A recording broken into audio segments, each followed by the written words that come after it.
안녕하세요. 형광펜 성경이 제공하는 성경 공부, 오늘은 마태복음 25장입니다. 저번 시간에 예수님께서 인자가 생각지 않은 날에 생각지 못한 시간에 올 것이다 라고 말했기 때문에 우리는 늘 예비하고 있어야 된다라는 얘기를 25장 전체를 통해서 얘기를 하십니다. 그때 천국은 마치 등을 들고 신랑을 맞으러 간 열처녀와 같다.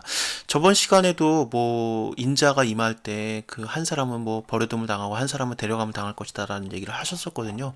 그것의 그 확장판 같은 느낌이 있습니다. 그래서 10명의 열처녀와 같다. 다섯은 미련했고 그리고 다섯은 슬기로운데 미련한 자는 등은 가지고 있는데 기름은 가지지 아니하였고 슬기로운 자들은 그릇에 기름을 담아서 등과 함께 가졌더니 신랑이 더디움으로 졸며 자는데 밤중에 소리가 나되 보라 신랑이로다 했더니 맞으러 나오라 하니까 그 처녀들이 다 일어나서 등을 준비하는데 미련한 자들이 슬기는 자들에게 우리에게 좀 기름을 좀 나눠달라고 부탁을 하는 거죠. 등불이 꺼져가니까요. 준비를 덜 했던 거죠.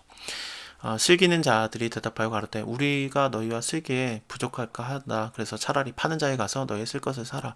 사러 간 동안에 신랑이 오므로 예비됐던 자들은 그 함께 혼인잔치에 들어가서 문이 닫혔는데 근데 그 후에 남은 처녀들은 와서 주여 주여 우리에게 열어주소서 하지만 주인은 진실로 너희에게 이르노니 내가 너희를 알지 못하겠다.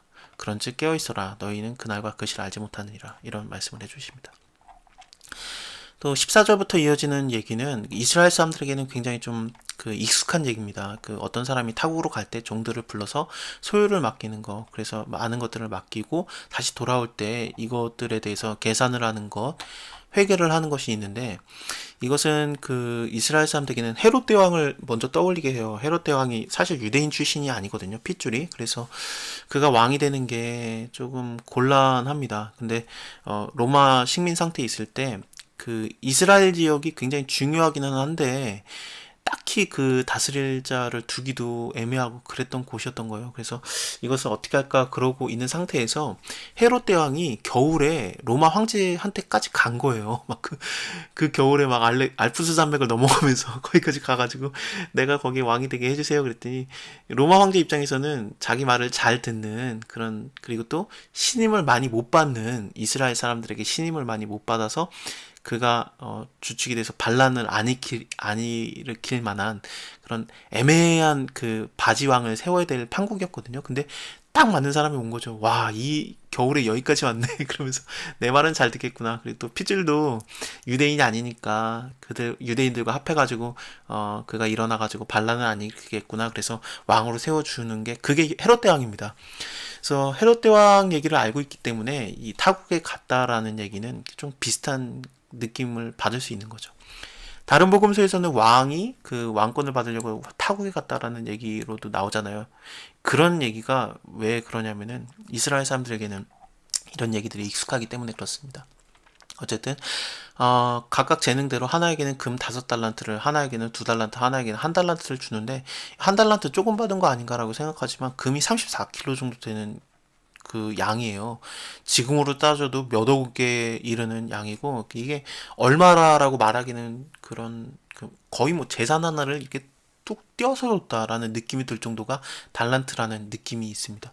그래서 이 그러니까 그 한 달란트를 준 자도 있고 2달란트 그리고 5달란트 어쨌든 이런 자들에게 각각 그 재능대로 줬는데 5달란트를 받은 자는 바로 가서 그것으로 장사해서 5달란트를 또 남겼어요. 그리고 2달란트 받은 자도 그렇게 남겼고 1달란트 받은 자는 가서 땅을 파고 주인의 돈을 감췄던 겁니다.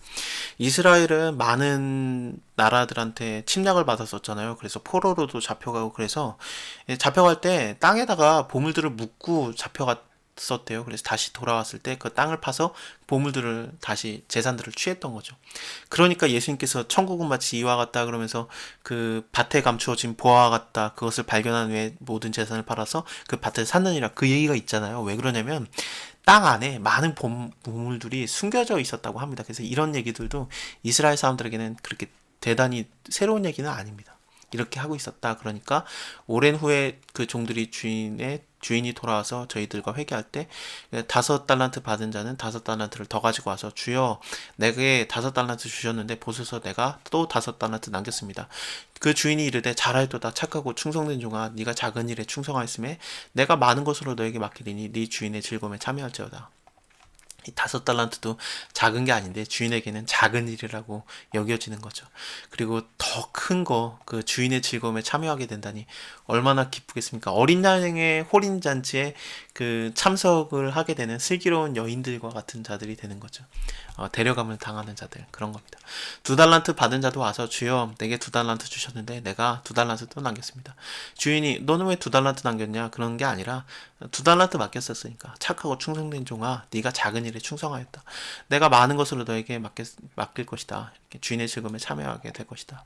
1달란트 받은 자도 와가지고 가로되 주여 당신은 굳은 사람이라 심지 않은 데서 거두고 해치지 않은 데서 모으는 줄 내가 알았으므로 두려워하여서 나가서 당신의 달란트를 땅에 감췄나이다. 보소서 당신의 것을 받으셨나이다.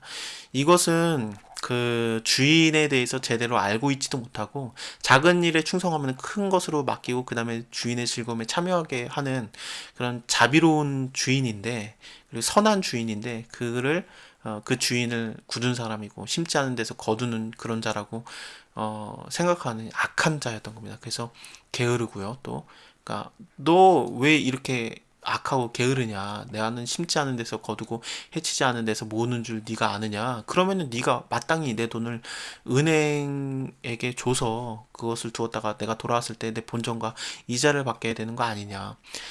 그래서 이 1달란트를 빼서요. 그래서 10달란트 가진 자에게 주고 무릇 있는 자는 받아서 풍성하게 되고 없는 자는 그 있는 것도 빼앗기리라. 이 무익한 종을 바깥 어두운 데로 내어 쫓으라. 거기서 슬피 울며 일감이 있으리라 하리라. 인자가 자기의 영광으로 모든 천사와 함께 올 때 자기의 영광의 보좌에 앉으리니 모든 민족을 그 앞에 모으고 각기 분별하기를 목자가 양과 염소를 분별하는 것 같이 하겠다. 양은 오른편에 염소는 왼편에 두리라 그러는데 그 양과 염소는 완전히 구분이 되잖아요. 마치 그 알곡과 가라지를 분별하듯이 이거는 너무너무 쉬운 분별이죠. 그래서 이렇게 분별이 됐을 때, 그러니까 충성된 종과 그리고 게으른 종이 분별이 되는데 어떻게 우리가 충성을 할 수 있는가? 달란트를 남긴다는 게 도대체 무엇인가? 그것에 대해서 예수님이 여기서 자세히 가르쳐 주시는 거예요. 그때 임금이 오른편에 있는 자들에게 이르되 내 아버지께 복을 받을 자들이여 나와서 창세로부터 너희를 위해서 예비된 나라를 상속하라 그러는데, 이 상속한다라는 것도 그 우리가 하나님 나라, 예비된 나라를 얻는 게 아니라 상속을 받는 거예요. 그러니까 예수님이 받으신 것을 우리가 그거 예수님을 믿음으로써 상속을 받는 겁니다. 그러니까 우리가 할 수 있는 건 사실은 구원에 대해서는 아무것도 없어요. 근데 우리가 구원받은 상태로 그러면은 가만히 집에 있는가? 하나님 사랑, 이웃 사랑을 해야 되겠죠. 그 하나님 사랑, 이웃 사랑하는 방법은 이웃들을 사랑하는 것이 바로 예수님을 사랑하는 것이라고 나오는 겁니다. 특히나 예수 믿는 자들에게 좀 그것이 좀 더 먼저인 것 같아요. 그건 사도행전 보면서 그걸 얘기하겠습니다. 교인들에게 특히나 먼저 그 도움을 주고 그 다음에 교회 밖에 있는 사람들에게도 도움을 주는데, 도움을 받을 자들에게 이렇게 도움을 주는 것이 있는데 이렇게 순서들이 좀 나와 있거든요. 근데 여기서도 그런 비슷한 얘기가 나오기는 해요. 일단 먼저 보겠습니다. 내가 줄일 때 너희가 먹을 것을 주었고 목마를 때 마시게 하였고 나그네 되었을 때 영접하였고 벗을 때 옷을 입혔고 병들 때 나를 돌아보았고 옥에 갇혔을 때 와서 보았느니라 그랬더니 의인들이 대답하여 가로되 주여 우리가 어느 때 주님이 줄인 것을 보고 공개하였으며 목마른 것을 보고 마시게 하였으며 어느 때 나그네 된 것을 보고 영접하였으며 벗은 것을 보고 옷을 입혔습니까? 어느 때 병드신 것이나 옥에 갇힌 것을 보고 가서 배웠습니까? 라고 말하는데, 임금이 대답하여 가라사대 내가 진실로 너에게 이르노니 여기 내 형제 중에 지극히 작은 자에게 한 것이 곧 나에게 한 것이다 라고 말해요. 그 사도행전 보면은 그 사울, 바울이고 또 사울인자 있잖아요. 그 이름이 처음엔 사울이었다가 나중에 바울이 되죠. 그건 제가 사도행전 가면 설명을 드리겠습니다만, 그 사울이 뭐냐면은 그 이스라엘 발음으로 하면은, 그러니까 히브리 발음으로 하면 사울이고요. 그게 헬라 발음으로 그 이름을 발음하면 바울이 돼요. 그래서 사울이 바울이 된 겁니다. 많은 분들이 그게 뭐 사울은 큰 자고 뭐 바울은 작은 자다 그렇게 막 이렇게 얘기하시는 분들인데 그것도 물론 맞을 수 있는데 아마도 그게 그 예수님을 만난 다음에도 계속 사울이라고 불리다가 1차 전도 여행을 떠나면서 사울이라고 이름이 바뀌어요. 왜냐면은 헬라어를 주로 사용하는 지역으로 선교를 나가면서 헬라 발음으로 사울을 발음하니까 바울이 된 거거든요. 그래서 그렇습니다. 어쨌든 그가 예수님을 이렇게 다메섹 도성에서 만났을 때 예수님이 사울아 사울아 나는 네가 핍박하는 예수라 그러거든요. 예수님께서 자기를 믿는 자들과 예수님을 같은 그것으로 동격으로 두십니다. 그것들을 연상하시면 됩니다. 오늘은 여기까지 볼게요. 감사합니다.